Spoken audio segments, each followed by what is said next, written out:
ओम शांति। आज हम 28 जून 2021 की मुरली के मुख्य बिंदुओं को महसूस करने का अभ्यास करेंगे। सच्चे खुशबूदार फूल बन, परवाने बन, प्यारे शिव बाबा क्षमा का आह्वान करेंगे। देखिए, दिव्य बुद्धि के नेत्र से स्वयं भगवान इस धरा पर अवतरित हो रहे हैं, ब्रह्मा के तन में, और महसूस करें बाप दादा मेरे समक्ष हैं। बाबा स्वयं मुझे मिलने के लिए, मुझे वरदानों से भरपूर करने के लिए इस धरा पर अवतरित हुए हैं। मैं महान आत्मा इन कानों से परमात्मा के महावाक्य सुनने के लिए बैठी हूँ।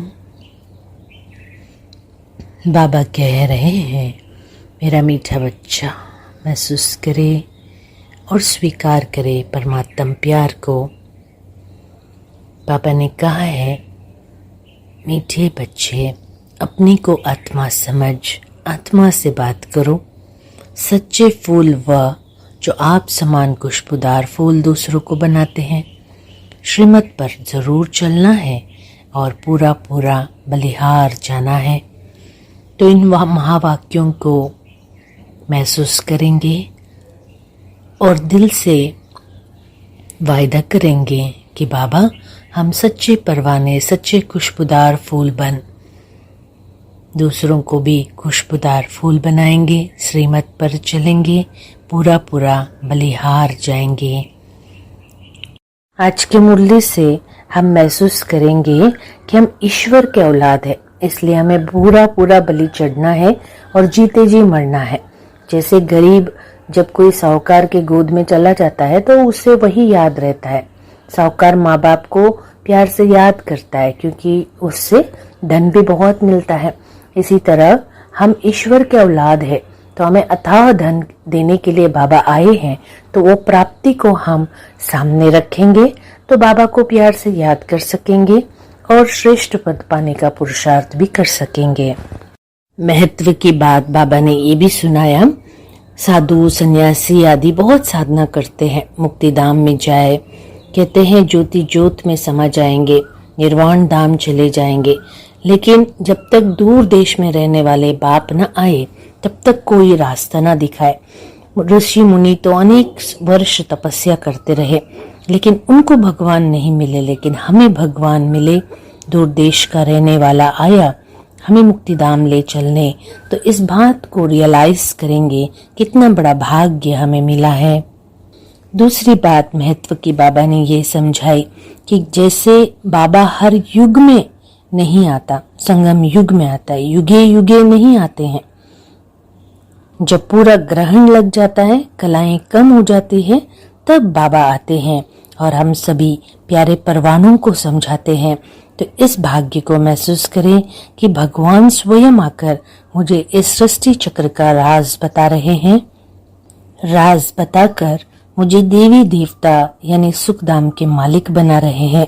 तो अपने इस नशे में रहे कि स्वयं भगवान मुझे सुखधाम का मालिक बना रहा है। सब अपने श्रेष्ठ स्थिति में स्थित हो जाए।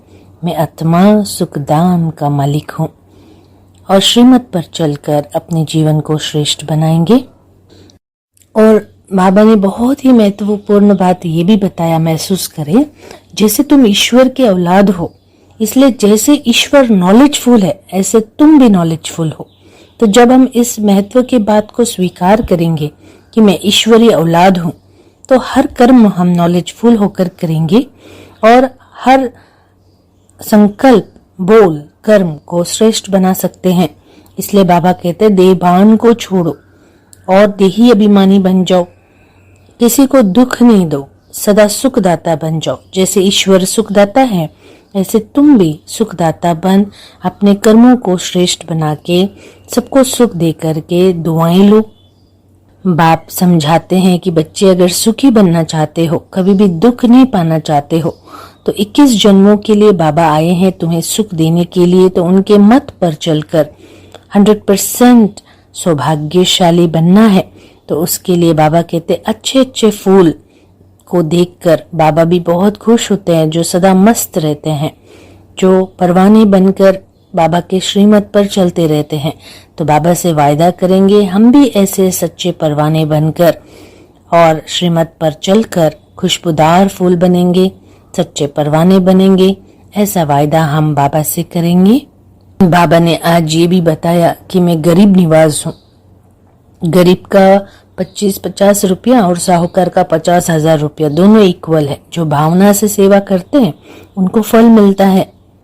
कई बार लोग पूछते हैं, बाबा हम यज्ञ का ख्याल रखें या कुटुंब का ख्याल रखें? बाबा कहते हैं कुटुंब का ख्याल अच्छे से रखो। क्यों नहीं रखो, बहुत अच्छे से संभालो, साथ साथ अपना ईश्वरीय सेवा में सफल कर भाग्य भी बनाओ। और ये जो तुम बाबा के यज्ञ में सफल करते हो, ये भी बच्चों के लिए बाबा सब कुछ करते हैं, अपने लिए तो कुछ नहीं लेते। तो कैसे हमारा बाप निष्काम है, ये हम देखेंगे और महसूस करेंगे कि ऐसा निष्काम बाप मुझे मिला है तो मेरा सब कुछ सफल कराकर बाबा मेरा ही भाग्य बनाने आए हैं।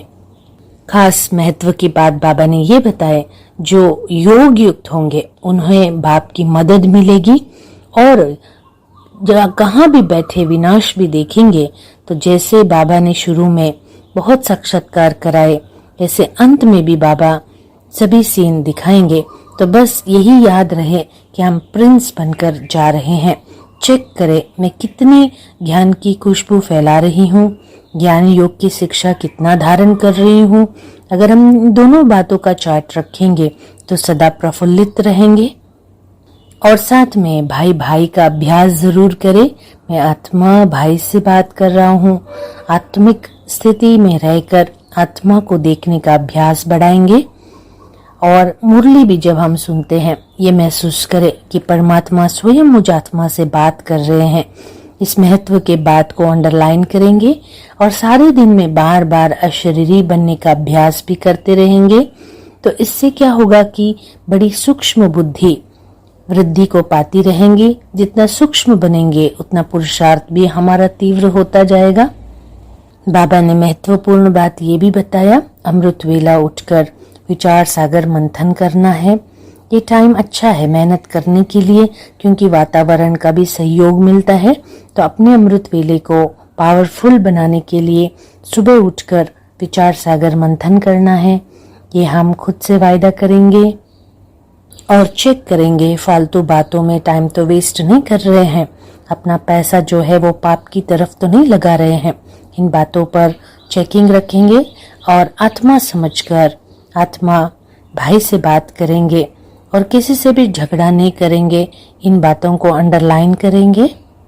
नींद को जीतने वाले बन रात को भी जागकर विचार सागर मंथन जरूर करेंगे। इस बात का भी हम ख्याल रखेंगे। अभी आज के मुरली में हम परमात्मा से वरदान स्वीकार करेंगे। महसूस करें बाप दादा का वरदानी हस्त मेरे सर पर है। बाबा कहते, मीठे बच्चे माया की नॉलेज से इनोसेंट और ज्ञान में सेंट बनने वाले संपूर्ण पवित्र भव। महसूस करें बाबा का वरदानी हस्त मेरे सर पर है और पर्सनली बाबा ने मुझे ये वरदान दिया, संपूर्ण पवित्र भव। इस वरदान को स्वीकार करेंगे।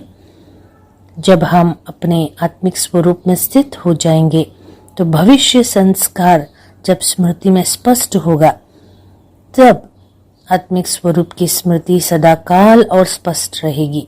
इसलिए बाबा कहते हैं जैसे देह स्पष्ट दिखाई देता है वैसे अपनी आत्मा का स्वरूप भी स्पष्ट दिखाई दे, अर्थात अनुभव में आए, तब कहेंगे माया से इनोसेंट और ज्ञान में सेंट, अर्थात संपूर्ण पवित्र। स्लोगन बाबा कहते हैं अंदर की अशुद्धि ही संपूर्ण शुद्ध बनने में विघ्न डालती है। तो अंदर की अशुद्धि को समाप्त कर मैं परम पवित्र परमात्मा के संतान हूँ, ईश्वर के औलाद हूँ। इस स्वमान में स्थित रहकर सारा दिन अभ्यास करते हुए खुशी में उड़ते रहेंगे, उड़ाते रहेंगे। ओम शांति।